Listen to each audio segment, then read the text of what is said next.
The Capital One Orange Bowl Media Tour presented by Duffy Sports Grill continues here in Uptown Charlotte, day one. And you can't say ACC football without invoking the name of the great Orange Bowl itself. We have Eric Poms, CEO of the Orange Bowl Committee.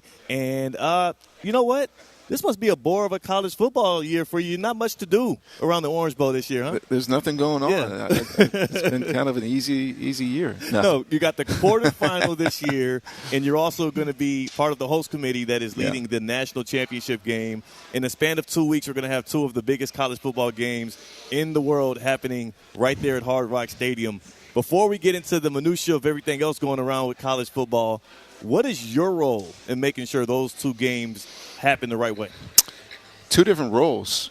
For the Capital One Orange Bowl game, that's the centerpiece of everything at Orange Bowl.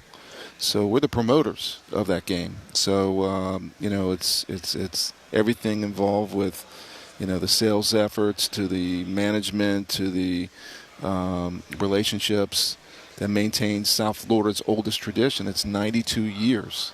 And that's an incredible run for an area that's not that old. Miami was founded in 1896, so we started in 1935, not too long after it was born. Yeah.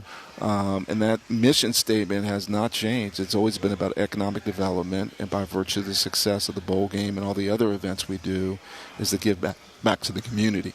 In terms of the 2026 College Football Playoff National Championship game, we serve the host committee role. So the analogy is when the Super Bowl is awarded to South Florida, New Orleans, wherever it goes, there is a host committee that makes it seamless for the NFL, who's the promoter, to come in and do their event. So we've been at this. We were awarded the game in August of 2022. And we've been fundraising ever since. Our goal is $28 million to make it an incredible experience for the college football playoff. And so two different worlds are going on at the same time, but it's exciting.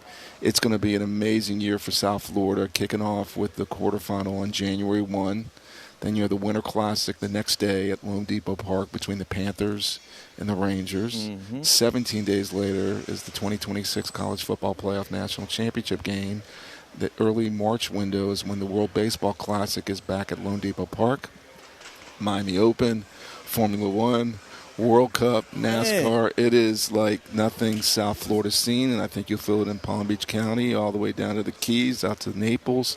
It'll be a celebration, but we're excited to kick it off, no pun intended. We really are, and it's going to be an amazing year for us with college football. That, I guess, let me get all my vacation days out the way now, because I'll be glued to South Florida all through that run. Eric, you when you come out here for a thing like ACC Kickoff and you get to see a lot of these teams, when everybody's in talking season, everybody's optimistic, what's your favorite part about this part of the year when you can start forecasting, you know what? Any one of these teams could be one of the teams that are bringing their fan base, that are bringing their team buses and everything down to South Florida for our wonderful event. You hit it right off the bat in your question, is that there's an optimism you feel in all corners of every conference. Everybody's gearing up, and we know the flow. The flow is by the time you get to early to mid-October, you start seeing teams emerge and so forth. But the difference is last year with the start of the 12-team playoff model is that you can stay in this thing to the very end when you have a couple losses. So, you have a large pool of teams that stay in the mix until late November, early December. So, it's exciting for us. It's hard to predict who's going to be in your game. It was a little easier in years past when it was a 2-team model in the BCS or the 4-team model that started the CFP. But it doesn't matter. At the end of the day, for us, it's exciting. We have a playoff game every year now with the 12-team model. This year will be a quarterfinal. Last year was that amazing game between Notre Dame and Penn State. And to have the national championship game down here, to your point, it's a 2-week window of just celebrating college football at the highest level. For many, I don't think they understand the delineation between the rotating schedule of the bowl games within the 12-team playoff and then the fact that the college football playoff national championship itself is something that you have to make a pitch for, right, and you have to spend to get, and you're bringing it to South Florida. It's not just delivered to you. Yeah. What was that like? What do you think sold college football on bringing the 2026 national championship game to South Florida? And then also, for those that understand, why should we always be galvanizing around this thing so next time you're pitching for it, they're like, oh, yeah, we got to get back to Hard Rock Stadium? Great question. Starting with the 12-team model, it went from a 2-round playoff, with 4 teams to a 4-round playoff with the 12 teams, and they added a first round that had games on campuses. So we landed in a spot where quarterfinals and semifinals are where the bowl games are positioned. And, the national championship game is bid out. This is the last year of the 12-year agreement. Mm-hmm. So the commissioners are meeting right now about the future. We're cautiously optimistic that we will have a place once again in the next model, but it's not done yet. So we're working hard on that. It's exciting, but shifting to the national championship game, when they created the college football playoff for the first time in the history of postseason college football, championship games weren't determined at bowl games. They were going to a community that was going to win the award for this national championship game. It was new for us. We had to start competing. Fortunately, we're in a marketplace where Super Bowl's at, so we got kind of coached up by the folks that did that, went around the country, talked to other cities that were doing it, and put a bid together. And it's competitive, and it's expensive, But I will tell you, why is South Florida, why is Miami well-positioned? The marketplace. Come on. The weather's unparalleled. The things you can do in South Florida makes it attractive for tourists anywhere across the world, not to mention college football fans. So that's an asset to have Hard Rock Stadium, what Steve Ross, Tom Garfinkel have done with that building makes it, one of the state-of-the-art facilities, not only in the country, but around the globe. So we're fortunate to have that. And then you have leadership. You have the Orange Bowl Committee. You have other corporate and community leaders that care. So when we were putting the bid together, we formed a separate entity, brought in some of the great leaders in our community through the Tri-County area, and they compete. And we won it. And I think that infrastructure that's there, combined with the hotels, combined with the convention centers, the infrastructure in South Florida is tremendous. Airports, restaurants. Mm-hmm. So it's just a compelling bid. But, again, it's competitive. You've got in Las Vegas a $2 billion stadium now. You've got in Nashville being built a $2 billion stadium. Washington is building a stadium. It's just, across the country, people want to have premier events. So we're going to have to compete. But, we like to compete, and we have a lot to offer.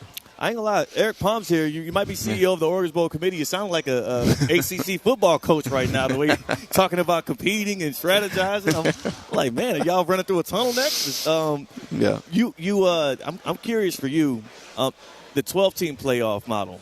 How did you like it last year, and what do you feel like would change for you all? Is it going to be better or worse? I know you're going to be optimistic, but if it changes to 14 or 16 teams, because logistically, that'll change a lot around what bowl games are applied, what rounds things are attached to. My football brain is too small to even understand all of the minutia. I'm waiting on the final report to come out.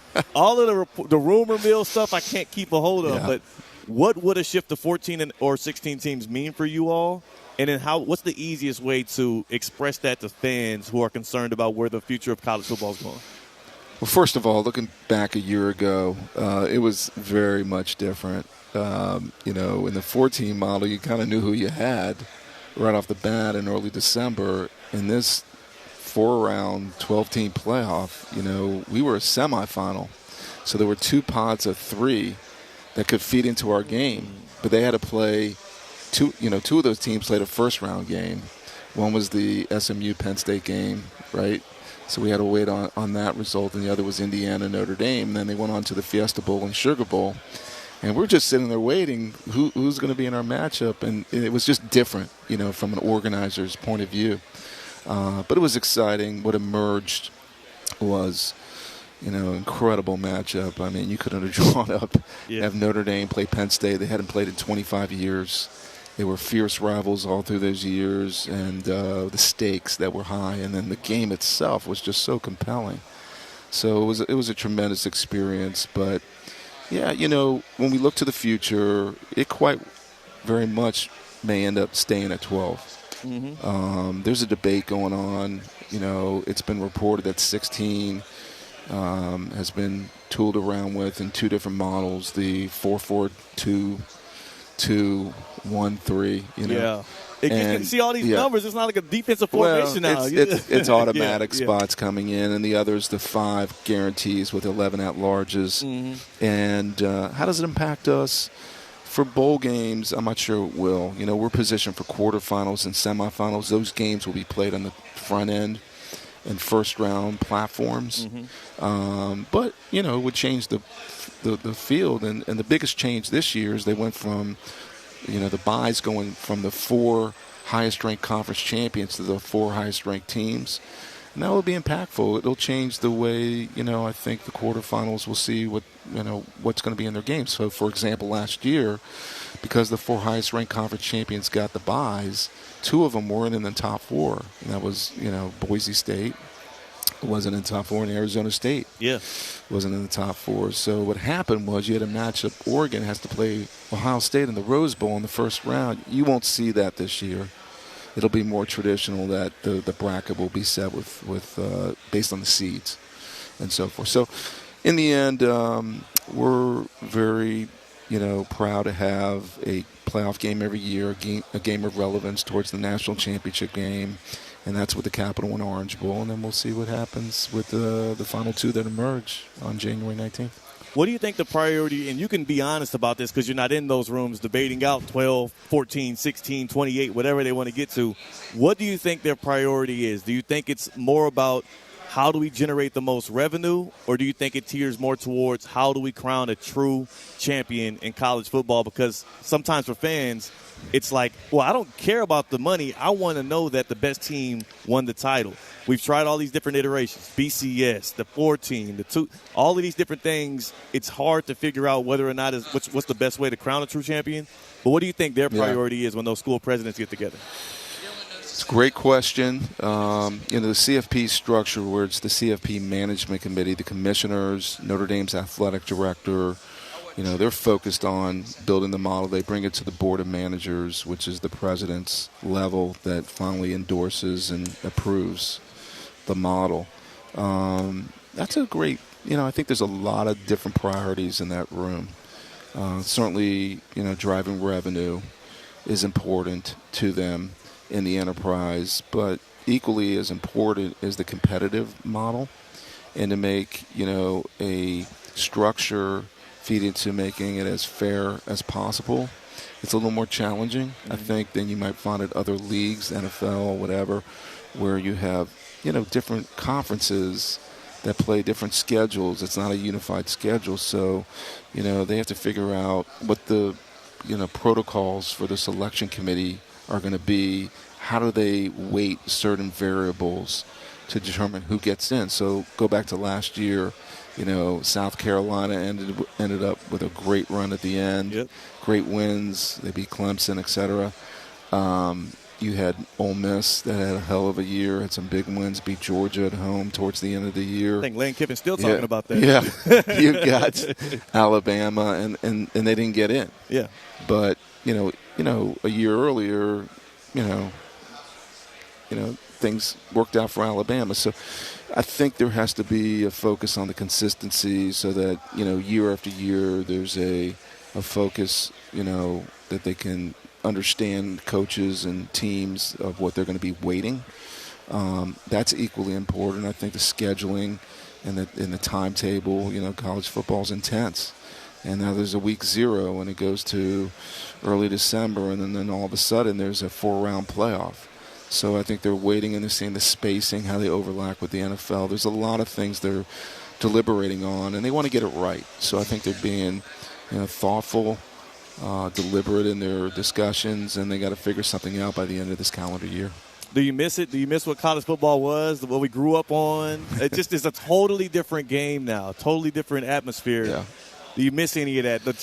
Eric Poms, the CEO, is a different person than Eric Poms, the 12-year-old. Of course. Glued to Pac-12 football, you know? I came to the Orange Bowl, I think I was, 26? Yeah. I'm about to turn 60. So you got 30 plus years with I've been in the Orange Bowl 32 plus years. Congratulations on that. Thank you. Yeah, it's been quite a run. You know what? During that tenure, college football's always been on a continuum, particularly postseason college football.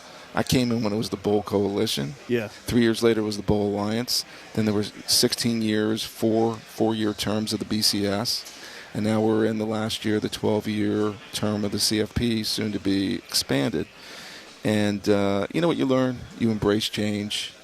Everybody does that in everybody's lives, and that's either their personal lives or professional lives.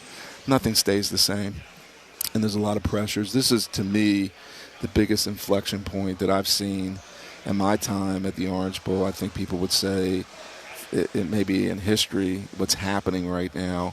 And we're fortunate because, again, going back into our mission statement, it hasn't changed in 92 years. It's about economic development and giving back to the community by virtue of the success of our events.